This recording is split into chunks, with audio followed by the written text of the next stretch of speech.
Hi friends, welcome to Annie's kitchen. ನಾನಿವತ್ತು ಸಂಜೆ tea time ಸ್ನ್ಯಾಕ್ಸ್ಗೆ special ಆಗಿರೋಂಥ ಹಾಲು ಬ್ರೆಡ್ ಬೋಂಡಾನ ಯಾವ ರೀತಿ ಮಾಡೋದು ಅನ್ನೋದನ್ನು ಈ ವಿಡಿಯೋದಲ್ಲಿ ತೋರಿಸ್ತೀನಿ, ನೋಡೋಣ.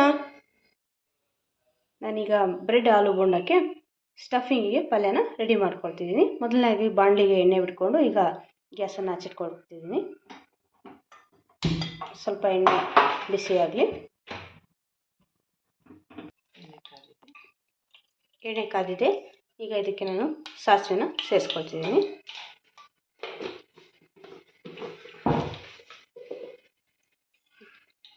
ಮತ್ತು ಇದಕ್ಕೆ ಸ್ವಲ್ಪ ಜೀರಿಗೆನ ಕೂಡ ಸೇರಿಸ್ಕೊಳ್ತಾ ಇದ್ದೀನಿ. ಇದಕ್ಕೆ ನಾನು ಹೆಚ್ಚಿಟ್ಕೊಂಡಿರೋವಂಥ ಹಸಿಮೆಣಸಿನ್ಕಾಯಿ, ಈರುಳ್ಳಿನ ಸೇರಿಸ್ಕೊಳ್ತಾ ಇದ್ದೀನಿ. ಕರಿಬೇವು ಸೊಪ್ಪು, ಹಸಿಮೆಣಸಿನ್ಕಾಯಿ, ಈರುಳ್ಳಿನ ಸೇರಿಸ್ಕೊಂಡು ನೀಟಾಗಿ ಮಿಕ್ಸ್ ಮಾಡ್ಕೊಳ್ತೀನಿ.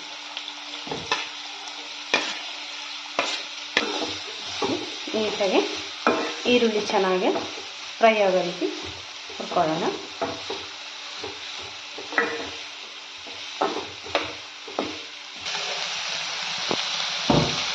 ಈಗ ಇದು ಈರುಳ್ಳಿ ಚೆನ್ನಾಗಿ ಫ್ರೈ ಆಗಿದೆ. ಈಗ ನಾನು ಇದಕ್ಕೆ ಸ್ವಲ್ಪ ಅರಶಿನ ಪುಡಿನ ಸೇರಿಸ್ಕೊಳ್ತಾ ಇದ್ದೀನಿ. 2 ಟೇಬಲ್ ಸ್ಪೂನ್ ಅರಶಿನ ಪುಡಿನ ಸೇರಿಸ್ಕೊಂಡಿದ್ದೀನಿ. ಸರಿ, ಈಗ ಇದಕ್ಕೆ ಸ್ವಲ್ಪ ಗರಂ ಮಸಾಲನ ಸೇರಿಸ್ಕೊಳ್ತಾ ಇದ್ದೀನಿ. ಸರಿ, ಇದಕ್ಕೆ ರುಚಿಗೆ ತಕ್ಕಷ್ಟು ಉಪ್ಪನ್ನು ಸೇರಿಸ್ಕೊಳ್ತಾ ಇದ್ದೀನಿ. ನೋಡಿ, ಈ ರೀತಿ ನೀಟಾಗಿ ಮಿಕ್ಸ್ ಮಾಡ್ಕೊಳ್ಬೇಕು. ಈಗ ಇದನ್ನು ಆಫ್ ಮಾಡ್ಕೊಂಡ್ಬಿಟ್ಟು ಇದಕ್ಕೆ ಸ್ಟವನ್ನು ಆಫ್ ಮಾಡಿಕೊಂಡು ಇದಕ್ಕೆ ಆಲೂಗಡ್ಡೆನ ಮಿಕ್ಸ್ ಮಾಡ್ಕೊಳ್ತೀನಿ.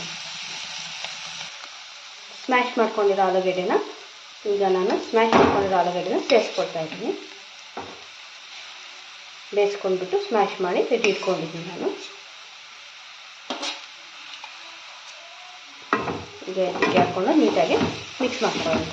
ಸರಿ, ಕೊತ್ತಂಬರಿ ಸೊಪ್ಪನ್ನು ಸೇರಿಸ್ಕೊಳ್ತಾ ಇದ್ದೀನಿ.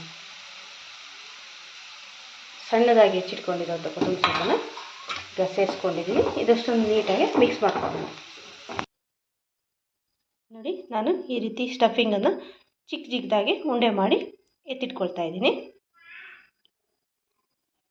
ಈ ರೀತಿ ಒಂದು ಸಣ್ಣದಾಗಿ ಡಿಪ್ ಮಾಡೋದಕ್ಕೆ ನಾನು ಸ್ವಲ್ಪ ಕಡಲೆ ಹಿಟ್ಟನ್ನು ತಗೊಂಡಿದ್ದೀನಿ. ಅದಕ್ಕೆ ಸ್ವಲ್ಪ ಉಪ್ಪನ್ನು ಸೇರಿಸ್ಕೊಂಡ್ಬಿಟ್ಟು ಅದಕ್ಕೆ ಸ್ವಲ್ಪ ನೀರನ್ನು ಸೇರಿಸ್ಕೊಂಡು ಚೆನ್ನಾಗಿ ಮಿಕ್ಸ್ ಮಾಡಿ ತೆಳ್ಳಗೆ ಕಡಲೆ ಹಿಟ್ಟು ಎದ್ದೋದಕ್ಕೆ ರೆಡಿ ಮಾಡಿ ಇಟ್ಕೊಳ್ಳೋಣ. ಸ್ವಲ್ಪ ನೀರು ಸೇರಿಸ್ಕೊಳ್ತಾ ತೆಳ್ಳಗೆ ಮಾಡಿ ಇಟ್ಕೋಬೇಕು.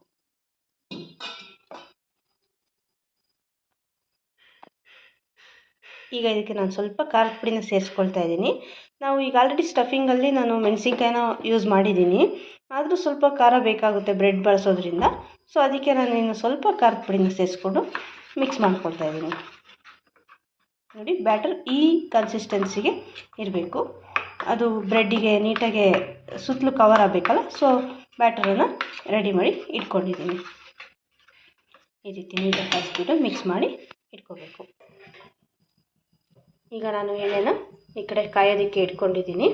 ಎಣ್ಣೆ ಕಾಯ್ತಾ ಇರಲಿ, ಅಷ್ಟರಲ್ಲಿ ನಾನು ಅದನ್ನು ಸ್ಟಫಿಂಗ್ನ ಫಿಲ್ ಮಾಡ್ಕೊಂಡ್ಬಿಡ್ತೀನಿ.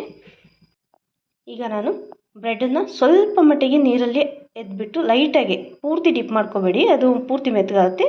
ಎತ್ಕೊಂಡ್ಬಿಟ್ಟು ಈ ರೀತಿ ಇಂಟ್ಕೊಂಡು ಅದರೊಳಗೆ ಮಾಡಿಟ್ಕೊಂಡಿರೋ ಉಂಡೆನ ಈ ರೀತಿ ಫಿಲ್ ಮಾಡ್ಕೊಂಡ್ಬಿಟ್ಟು ಕ್ಲೋಸ್ ಮಾಡ್ಕೋಬೇಕು. ಈ ರೀತಿ ಕ್ಲೋಸ್ ಮಾಡ್ಕೊಂಡ್ಬಿಟ್ಟು ನೀಟಾಗಿ ಈಗ ಈ ಒಂದು ಉಂಡೆನ ನಾನು ರೆಡಿ ಇಟ್ಕೊಂಡಿರೋಂಥ ಕಡಲೆ ಹಿಟ್ಟಿನ ಬ್ಯಾಟರಲ್ಲಿ ಎದ್ಬಿಟ್ಟು ನಾನು ಕರಿಯೋದಕ್ಕೆ ಬಿಡ್ತೀನಿ. ಈಗ ಇನ್ನೊಂದು ಬ್ರೆಡನ್ನು ಕೂಡ ನಾನು ಅದೇ ರೀತಿ ಮಾಡ್ಕೊಂಡ್ಬಿಟ್ಟು ಅದರೊಳಗೆ ಪಲ್ಯನ ಸ್ಟಫ್ ಮಾಡ್ಕೊಳ್ತಾ ಇದ್ದೀನಿ. ನೋಡಿ, ಫಿಲ್ ಮಾಡ್ಕೊಂಡಿರೋವಂಥ ಉಂಡೆನ ಈ ರೀತಿ ಕಡಲೆ ಹಿಟ್ಟಲ್ಲಿ ಎದ್ಬಿಟ್ಟು ಹೀಗೆ ಒಂದೊಂದಾಗಿ ಬಾಣಲೆಗೆ ಬಿಡ್ತಾ ಹೋಗೋಣ.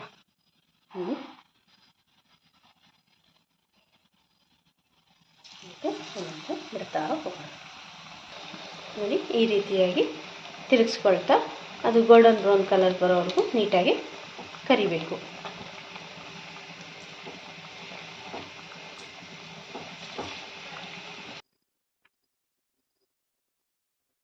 ನೋಡಿ ಫ್ರೆಂಡ್, ಈಗ ಟೇಸ್ಟಿಯಾಗಿರೋ ರುಚಿಯಾಗಿರೋಂಥ ಬ್ರೆಡ್ ಬೋಂಡ ರೆಡಿಯಾಗಿದೆ. ಇದೇ ರೀತಿ ಒಳ್ಳೊಳ್ಳೆ ಸ್ನ್ಯಾಕ್ಸ್ ಐಟಮ್ಸ್ ಹಾಗೂ ಫುಡ್ ರೆಸಿಪೀಸ್ಗೋಸ್ಕರ ನಮ್ಮ ಚಾನಲ್ನ ಲೈಕ್ ಮಾಡಿ, ಶೇರ್ ಮಾಡಿ ಮತ್ತು ಸಬ್ಸ್ಕ್ರೈಬ್ ಮಾಡಿ. Thank you.